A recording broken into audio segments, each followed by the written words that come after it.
नमस्कार साथियों, आपका स्वागत है आपके अपने YouTube channel GK by Rampal Yadav.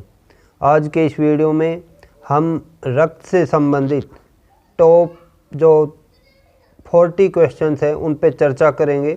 हमारा पहला प्रश्न है, रक्त किस प्रकार का ऊतक है। तो साथियों, रक्त क्या होता है? एक तरल संयोजी ऊतक है। रक्त क्या है? एक तरल संयोजी ऊतक। दूसरा प्रश्न है, रक्त की खोज किस वैज्ञानिक ने की थी। तो रक्त की खोज किसने की थी? कार्ल्स लैंडस्टीनर ने। किसने की थी साथियों? कार्ल्स लैंडस्टीनर ने की थी। तीसरा प्रश्न, मानव शरीर में रक्त की मात्रा कितनी होती है। तो साथियों, मानव शरीर में जो रक्त की मात्रा होती है वो होती है लगभग 5.5 लीटर। चौथा प्रश्न है, मनुष्य के रक्त का पीएच मान कितना होता है। तो मनुष्य के रक्त का जो पीएच मान होता है वो होता है 7.4। पांचवा प्रश्न है, प्लाज्मा का रंग कैसा होता है। साथियों, प्लाज्मा का रंग कैसा होता है? पीला होता है। किसके कारण? बिलीरुबिन के कारण। जो प्लाज्मा है वो रक्त का तरल भाग होता है और ये पीले रंग का होता है। किसके कारण? बिलीरुबिन के कारण। हमारा छठा प्रश्न है, रक्त में कितना प्रतिशत प्लाज्मा होता है। तो साथियों, रक्त में 55% जो है वो प्लाज्मा होता है और प्लाज्मा का 90% भाग क्या होता है? जल होता है। हमारा सातवां प्रश्न है, प्लाज्मा का कितना प्रतिशत भाग जल होता है। तो प्लाज्मा का 90% भाग क्या होता है साथियों? जल होता है।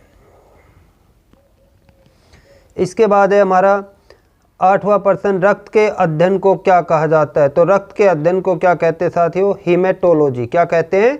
हीमेटोलॉजी। नौवां प्रश्न, रक्त में कौन सी धातु पाई जाती है। तो रक्त में कौन सी धातु पाई जाती है? लोहा। कौन सी धातु पाई जाती है रक्त में? लोहा।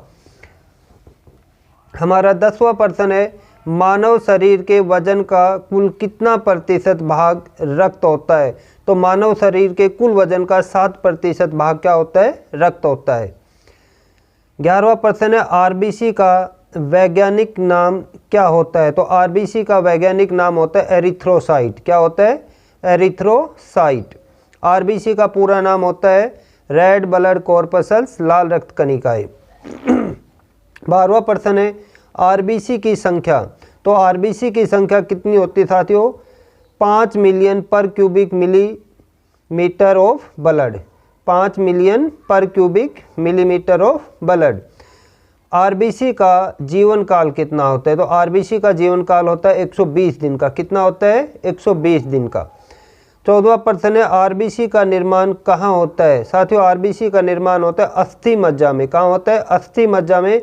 लेकिन जब भ्रूण अवस्था होती है तो उस समय आरबीसी का निर्माण होता है यकृत में। 15वां प्रश्न, भ्रूण अवस्था में आरबीसी का निर्माण कहाँ होता है। तो कहाँ होता है? यकृत में होता है।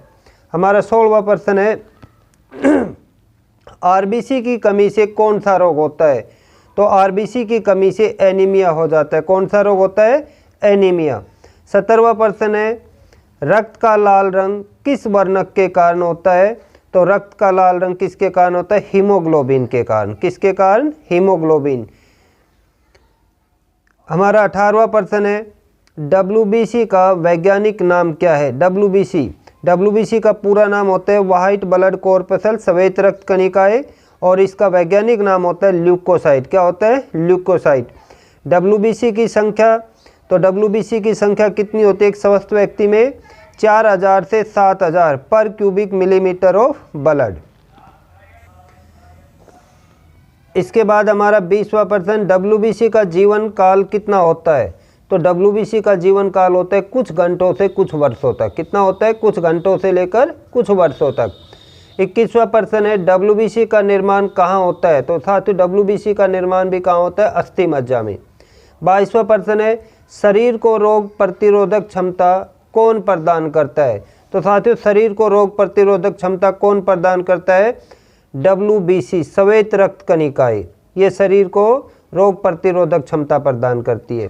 हमारा 23वां प्रश्न है, प्लेटलेट्स का वैज्ञानिक नाम क्या है। तो प्लेटलेट्स, पट्टिकाणु, इनका वैज्ञानिक नाम क्या है? थ्रोम्बोसाइट। क्या है? थ्रोम्बोसाइट। 24वां प्रश्न है, प्लेटलेट्स का निर्माण कहाँ होता है। तो प्लेटलेट्स का निर्माण कहाँ होता है साथियों? अस्थि मज्जा में। कहाँ होता है? अस्थि मज्जा में। 25वां प्रश्न है, प्लेटलेट्स की संख्या कितनी होती है? एक समस्त व्यक्ति में प्लेटलेट्स की संख्या कितनी होती है? 1,50,000 से लेकर 4,50,000 पर क्यूबिक मिलीमीटर ऑफ ब्लड। हमारा 26वां प्रश्न है, प्लेटलेट्स का जीवन काल कितना होता है? तो साथियों प्लेटलेट्स का जीवन काल होता है 8 से 14 दिन। 27वां प्रश्न है, प्लेटलेट्स का क्या कार्य है? तो प्लेटलेट्स का क्या कार्य साथियों? रक्त का थक्का बनने में सहायता करना। जब कोई चोट लगती है तो चोट लगे हुए स्थान पर जो रक्त है वो धीरे धीरे करके जमने लग जाता है कुछ समय बाद, तो उसमें कौन सहायता करती है? प्लेटलेट्स। तो प्लेटलेट्स का क्या कार्य है? रक्त का थक्का बनने में सहायता करना। हमारा 28वां प्रश्न है, रक्त का थक्का बनाने में कौन सा विटामिन सहायक होता है? देख सकते हो प्लेटलेट्स के साथ साथ और कौन सा? विटामिन के। और विटामिन के और साथ में कैल्शियम आयन भी क्या होते हैं? रक्त का थक्का बनाने में सहायता करते हैं। प्लेटलेट्स, यदि विटामिन पूछा जाए तो कौन सा विटामिन सहायता करता है? विटामिन के। हमारा 29वां प्रश्न, रक्त का थक्का बनाने में कौन सा तत्व सहायक होता है? तो कैल्शियम। कौन सा? कैल्शियम। 30वां प्रश्न है, रक्त में आरबीसी व डब्ल्यूबीसी का अनुपात कितना होता है? तो आरबीसी और डब्ल्यूबीसी का अनुपात कितना होता है? 600:1। हमारा 31वां प्रश्न है, किसके कारण रक्त शरीर के अंदर नहीं जमता है? तो साथियों जो रक्त है वो शरीर में क्यों नहीं जमता है? हिपेरिन के कारण। किसके कारण? हिपेरिन के कारण। हमारा 32वां प्रश्न है, रक्त का थक्का बनने में कौन सा प्रोटीन मुख्य रूप से सहायक होता है? कौन सा प्रोटीन? फाइब्रिनोजन। कौन सा प्रोटीन? फाइब्रिनोजन। इसके बाद है हमारा 33वां प्रश्न, ब्लड बैंक ऑफ आरबीसी किसे कहा जाता है? तो ब्लड बैंक ऑफ आरबीसी किसे कहा जाता है? स्प्लीन प्लीहा को।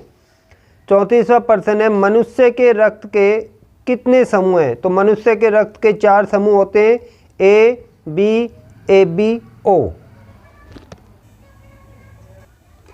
हमारा 35वां प्रश्न, कौन सा रक्त समूह सार्वत्रिक दाता कहलाता है? कौन सा रक्त समूह सार्वत्रिक दाता कहलाता है?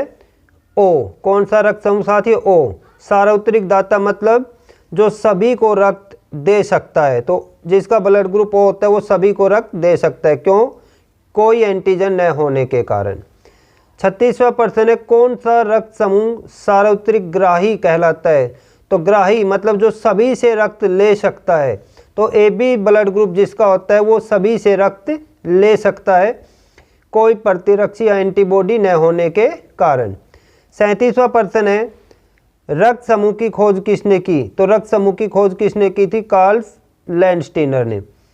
38वां प्रश्न है, स्वस्थ मनुष्य का रक्त दाब कितना होता है? तो स्वस्थ मनुष्य का रक्त दाब कितना होता है? 120/80 मिलीमीटर ऑफ मरकरी। हमारा 39वां प्रश्न है, रक्त दाब किस यंत्र द्वारा मापा जाता है? तो साथियों जो रक्त दाब है वो सफीगमो मैनोमीटर के द्वारा मापा जाता है। 40वां प्रश्न है, रक्त के शुद्धिकरण की प्रक्रिया को क्या कहते हैं? रक्त के शुद्धिकरण की प्रक्रिया को क्या कहते हैं? डायलिसिस। क्या कहते हैं? डायलिसिस। साथियों ये टॉप 40 प्रश्न थे जो रक्त समूह से बनते हैं। आज के वीडियो में इतना ही। यदि आपको हमारा वीडियो अच्छा लगा है तो हमारे वीडियो को लाइक कीजिए, ज़्यादा से ज़्यादा शेयर कीजिए और हमारे चैनल को सब्सक्राइब कीजिए। धन्यवाद साथी।